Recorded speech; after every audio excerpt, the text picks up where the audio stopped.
Hello, in front of me I've got Opel Grandland. In this video I'll show you how to check your tire production date. Firstly, let's take a look at the any tire. We should find there special code starting with dot.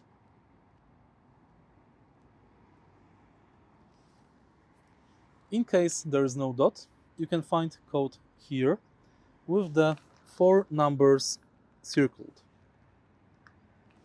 Let me take a look at the other tire, maybe it will be visible better.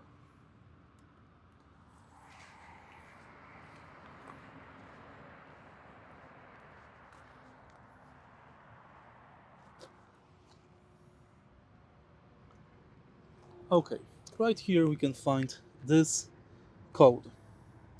As you can see on the code, we've got 4 numbers. First 2 numbers indicate week of production, and second 2 numbers indicate year of production. In this case, this tire was manufactured in the January of 2024. And that's basically it. If you find this video helpful, please leave like, comment and subscribe.